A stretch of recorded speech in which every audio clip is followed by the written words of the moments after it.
Hey guys, I'm back and today we're talking tanks. Check out that army of tanks there. I'm going to go over what toppings are good on tanks, how to build them, what their strengths and weaknesses of each individual tank is, and what mode you should use them in. So let's get started.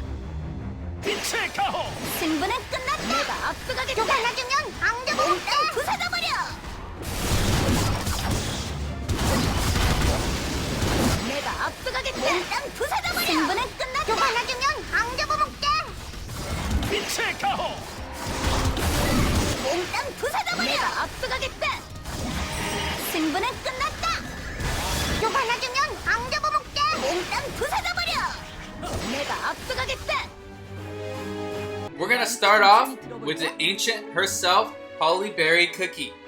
And the way I prefer to build Hollyberry cookie is full cooldown. As you can see in one of my prior videos, I like to get cooldown above 18%. My damage resist is at 22.6. I like to get that over 25%. Now you can also use a mix of cooldown and damage resist top-ins and go with a little higher damage resist and a little less cooldown. That works too. My preference is to have her damage focus covering the team as long as possible. At 18.7%, there's only a 1.5-second window where that coverage doesn't exist. What modes are Hollyberry cookie good at? Hollyberry's great in arena, great in story mode, do not use in guild battle. Hollyberry cookie, an excellent tank, definitely SS tier, probably the best tank in the game, though there is some debate between Hollyberry and Strawberry Crepe. Though, in arena, Hollyberry is being used by most of the meta teams now.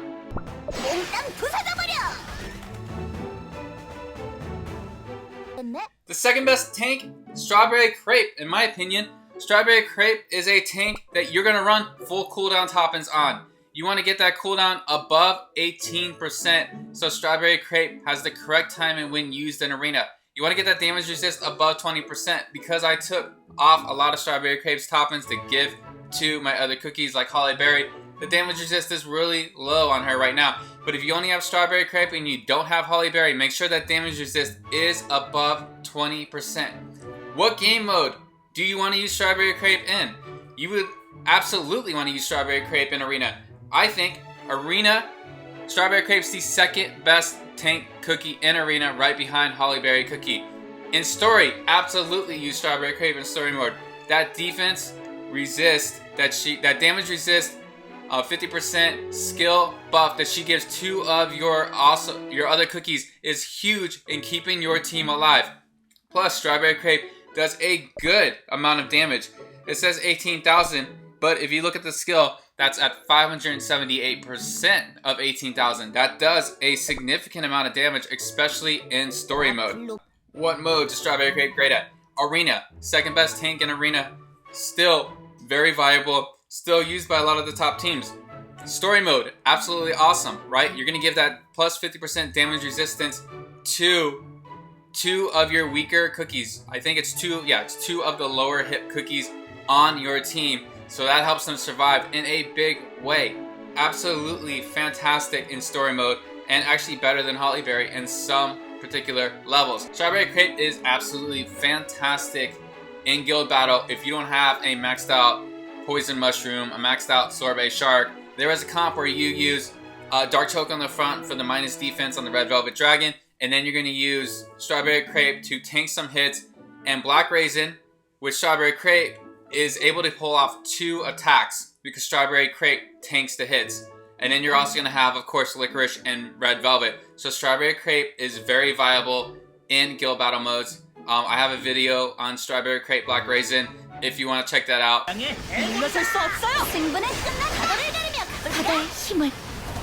Now let's talk Raspberry Cookie. Raspberry Cookie has a lot of different combinations that you can set her up.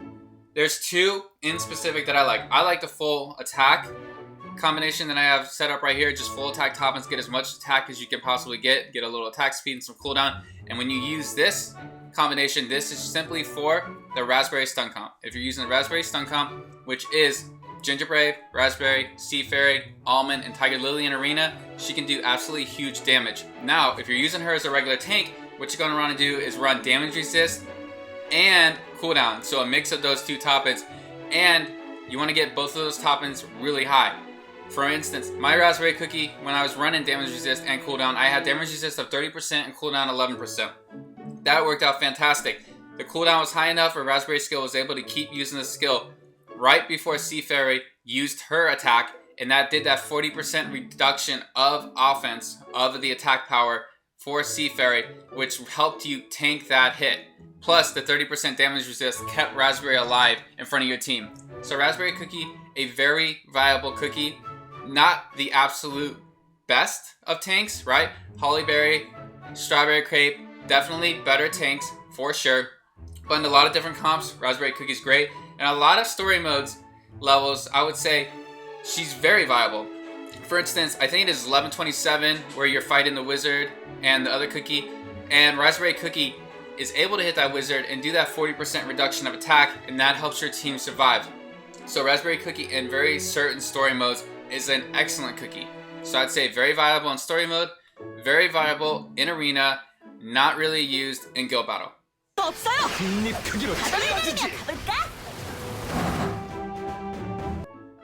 Let's talk Red Velvet. I absolutely loved Red Velvet when he first came out. Red Velvet is a very unique tank. Red Velvet has the ability to pull the backline cookie or enemy to the front and stun them for 5 seconds. That's absolutely huge, especially when you're first starting out in lower levels arena. He can pull the backline healer and stun them for 5 seconds. If they can't heal for 5 seconds, that might make the difference between you wiping out their team or not. So Red Velvet, a very viable cookie. Also, I always prefer to run a higher cooldown, because a higher cooldown with Red Velvet means you can stun their cookies more often. And the more you stun their cookies, the better chance you have of winning. Also, Red Velvet Cookie is very good in story mode. Story mode level, like World 10, where there's a lot of backline cookies that throw projectiles that do fire attacks that hit your whole group from the back line. Red Velvet will pull that cookie to the front and you can take care of them real quick so your team survives a lot longer. As for the toppings, like I said, I normally go cooldown. On this specific one, I have cooldown at 17.6%, which I'm very happy. I have one attack topping just to get that attack up to 13%. The only problem here is damage resist. Red Velvet Cookie is a tank, so if you are using Red Velvet in a role in which Red Velvet has to take hits, get that damage resist up to like 20-25% if you can. A lot of people with Red Velvet Cookie just go full cooldown.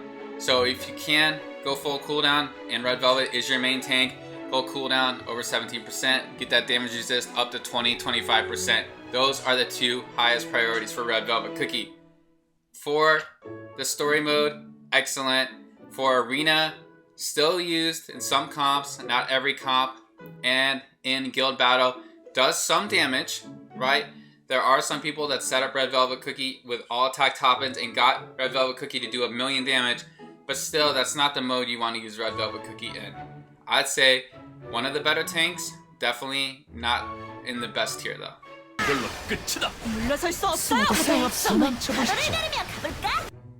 Dark Choco. This is an interesting cookie because this cookie is super viable in some modes and kind of fallen off in other modes.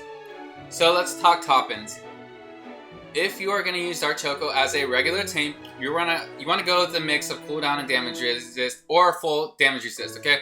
You go full damage resist, get that damage resist up to 40%. If you do mix, you want to get that cooldown to like 11%, damage resist of 30% as usual. But typically, people that are higher up, that have been playing this game a lot longer, just use a full attack top in Dark Choco Cookie, and the reason being is because they mostly use Dark Choco in one mode, and that's Guild Battle. In Guild Battle, Dark Choco is a required cookie.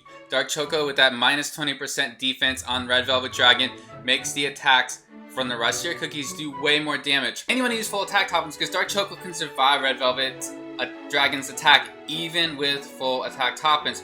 So you just want to do as much damage as possible using Dark Choco, even if it's just 300 or 400,000. That's fine. Now, if you're going to use Dark Choco in Arena, you want to use that damage resist. You want to use the cooldown, right? Because with that cooldown, you're going to hit the other cookies on the team as much as possible, reduce their defense so you can do more damage against them. Pretty useful in the arena at lower levels. Dark Choco isn't used a lot once you get to Master League. As for story, Dark Choco is not used a lot in most levels, but there are boss fights in story. So when you get to the boss fights, Dark Choco is absolutely required against some of the bosses, some of the dragons, and later on worlds. So make sure Dark Choco is leveled up because you will need Dark Choco in guild battle and in story mode.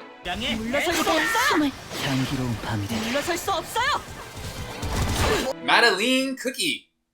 What is Madeline Cookie used for? What modes? Arena. Primarily Arena. Madeline Cookie is used in the speed comp. What is the speed comp? The speed comp is when you use the robe, the treasure robe that gives you the increased speed to 2 of your top cookies. Typically, Madeline is used in that comp. Madeline's typically the frontline cookie. Typically, you run the support cookies of Mint and Lilac. Mint gives you the plus 40% speed boost to the entire team when using Mint's skill. Lilac Cookie, he gives you the increased attack power the higher your attack speed is. And then typically you'll use Sea Fairy as an additional attacker. Sometimes you'll use Pastry Cookie. Sometimes you'll use a healer like Pure Vanilla Cookie. Typically, you want to get a decent amount of attack speed. You want a decent amount of damage resist. And you want at least 3 attack top-ins. So go 3 attack top-ins, 2 damage resist. Try to get that attack over 30%. Mine has 33.8%. You want to get that damage resist over 20%, preferably 25%. I don't use a speed comp a lot, so that's why my damage resist isn't good enough. But if I was using Madeline a lot, I'd have over attack 30% and damage resist would be over 25%, plus a decent amount of attack speed. Madeline Cookie is an excellent cookie in the speed comp. Not really used in story mode, but if you don't have any other tanks, Madeline's fine, does good damage, and definitely not used in guild battle. Now let's talk Milk Cookie, who was good for a minute when there was the sorbet shark bug, but now is not used again. But Milk Cookie is decent when you're first starting out if Milk Cookie is your only tank. Milk Cookie has that skill where Milk Cookie gives you that shield, the Divine Milk Shield, which does minus 50% damage for 5 seconds. That skill only lasts for 5 seconds, so you want Milk Cookie to use that skill as much as possible. So high cooldown, high damage resist, Milk Cookie is pretty easy to build. Used in the arena, sometimes at lower levels, used in the story mode if you don't have any better tanks. Never used in guild battle. Basically, Milk Cookie is not used that much if you have other tanks right now. Kumiho Cookie. Kumiho Cookie is not often used, but if you use Kumiho Cookie, what you want to do is use damage resist to cooldown because you want Kumiho Cookie to use her skill. And you want that damage resist to be 25-30%, so Kumiho lasts a little bit. After that, if you have any additional substats that you can focus on, I'd focus on attack, get Kumiho to do as much damage as possible. Basically, Kumiho transforms, and when Kumiho transforms, sometimes Kumiho's able to avoid stuns and the like, and when Kumiho transforms, does more attack damage. But Kumiho isn't the greatest tank, so Kumiho is not used that often. There are certain arena scenarios where certain cookie skills Kumiho can avoid. I don't know them all. I haven't used Kumiho enough. Just not used very often. If you have any other better cookies, use those better cookies. So for Kumiho, damage resist, cooldown, that's the way to go.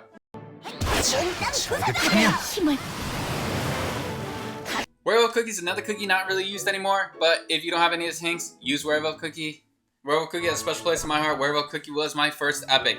If I was to build Werewolf Cookie now, if I needed to use Werewolf Cookie, I'd go damage resist and cooldown, so Werewolf Cookie can use his skill as much as possible. Damage resist, get that to 25-30%, because Werewolf Cookie obviously is a tank and is supposed to take a lot of hits up front, and then obviously after that, attack percentage.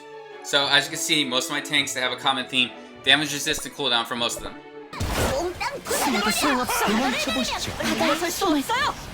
As for Purple Yam Cookie is used in the arena sometimes. If you are using Purple Yam Cookie, typically what you want to do is use the damage resist and cooldown again, but you might be running more of an attack lineup and you might want to use Purple Yam in a row where you can just do as much attack damage on the enemy as possible. So if you are doing that, you might want to run 3 attack top-ins, 2 damage resist, get that over 30% on the attack side, and get Purple Yam to do as much damage as possible to the frontline tanks on the other cookie side in the arena. So Purple Yam is viable in some arena comps, not used in story, not used in guild battle, but like I said, if I was leveling up Purple Yam and gonna use Purple Yam in the arena right now, what I would do is I would take Purple Yam and do 3 attack top-ins, get that over 30%, get the damage resist as the other 2 top-ins, get that as high as possible, get cooldown as high as possible. 당신을 체포하겠습니다. 물러설 수 없어. Moon Rabbit Cookie. I already reviewed Moon Rabbit Cookie in some of my other videos, but you know that Moon Rabbit Cookie, in my opinion, is a cookie that can do awesome damage in a team format, used as a tank slash healer for your team slash damage dealer. And if you use Moon Rabbit Cookie with attack toppings kind of as your fourth damage dealer, then you are putting a lot of pressure on the team in the arena. So that's what I would do. I would go full attack toppings, or I would do half and half with the damage resist and cooldown.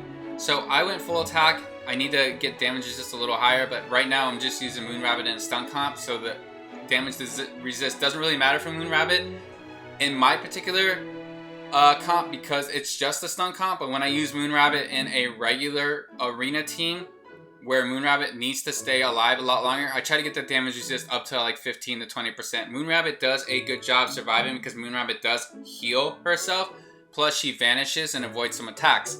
Moon Rabbit Cookie is a good cookie though to do attack toppings, and the reason why, like I explained, is you want to do as much damage to the other team as possible in a stun comp or in a regular comp. Sometimes I ran Moon Rabbit Cookie as an attacker, Sorbet Shark as an attacker, Sea Fairy as an attacker, say Licorice as an attacker. That's 4 people that offer some abilities plus attack. That's 4 offensive units, putting a lot of pressure on the opposing cookies and wiping them out sometimes before they can possibly heal. So that's why I go that route, but you can also go the route of cooldown and damage resist, and in that route you're just trying to keep Moon Rabbit alive as much as possible and using Moon Rabbit's skill as much as possible and hoping that some cookies do die so Moon Rabbit is healing the rest of your team. GingerBrave. GingerBrave is actually used a lot in Arena. Reason being, GingerBrave is used in the GingerBrave Tiger Lily comp and used in the GingerBrave Tiger Lily Almond Stun comp. And when you use GingerBrave, there are many different possibilities. I go Almond, I go damage resist, full damage resist, because I want my GingerBrave to survive as long as possible. That's the main thing I want my GingerBrave to do. There are some people that do attack speed, some people go critical with GingerBrave. You can be pretty creative with GingerBrave on the different toppings you use, but the number one priority in GingerBrave, when you're using him in Arena for either the stun comp or the GingerBrave Tiger Lily comp, is GingerBrave needs to stay alive. 이걸로 끝이다. 그분을 목마르다고. Princess Cookie is very similar to Dark Chocolate Cookie in that the skill of the Princess Cookie, single hit damage of 319% and minus 15% defense to the enemy defense. It's not minus 20% like Dark Choco, but minus 15%. So what I would do with Princess Cookie is I would just take the top ends of damage resist cooldown, put that mix on Princess Cookie, try to get her damage resist as high as possible, try to get the cooldown as high as possible. Night Cookie. What Night Cookie does is charges forward and taunts the enemies, essentially. Does good damage when charging forward and using his skill, but the main skill that Night Cookie has is a taunt, making the enemies focus their attack on Night Cookie. So, full damage resist, make Night Cookie, take the hits, last as long as possible. If you can use cooldown, get that cooldown substat up as well. That way he can keep taunting the enemies, keep forcing them to attack Night Cookie, and you have that high damage resist to take the hits. Avocado Cookie is an interesting tank because this tank does decent single hit damage, but also increases the attack of your highest power attacker. So, you know, if you are running like Sea Fairy and Sea Fairy does the highest attack on your team, Sea Fairy is going to get a plus 30% boost, which is huge. So if you're Avocado Cookie and you want to build this cookie, if you're using this cookie, you want to go damage resist and cooldown. Again, I'm saying damage resist and cooldown. I'm sounding like a broken record. Damage resist because you want your frontline tank to survive, and cooldown because you want that plus 30% attack applied to Sea Fairy as much as possible. Muscle Cookie just does damage. If you're using Muscle Cookie on your team and you need some additional attack damage, you probably want to go 3 attack toppings, 2 damage resist, buff up that attack so Muscle Cookie can do as much damage as possible. And then you got those 2 damage resist top-ends to help you get that damage resist over 20%. Muscle Cookie, probably a little bit viable in story mode, not used anywhere else. Strawberry Cookie, like Muscle Cookie, is a damage dealer. So, what you want to do, damage resist and some attack top-ends, probably 3 attack top-ends, 2 damage resist. Get that damage resist up to 15-20%, and then do as much attack damage as you can with those 3 attack top-ends. But typically, Strawberry Cookie, Muscle Cookie, not really used because you can get other epic cookies pretty fast in the gacha. Thanks for checking out this video on the tanks. These tanks are, a lot of them, very good. It's not like you need to have one specific tank to compete, right? If you go in story mode, Red Velvet is a very good tank. Red Velvet might be the 4th or 5th tank. Very viable in Tower of Sweet Chaos. Strawberry Crepe has its strengths, you know? Hollyberry, obviously the best cookie. But there's a ton of viable tanks. You're going to use Dark Choco in a lot of modes. You're also going to want to use Raspberry in different modes, right? For specific scenarios. If you're in a story mode and there's a boss that's doing a ton of damage to you and you just can't survive and you have a leveled Raspberry, use Raspberry. The tanks are awesome. We have a huge lineup of tanks. We have a lot of variety of tanks in this game. Thanks for checking out this video. Please don't forget to like and subscribe.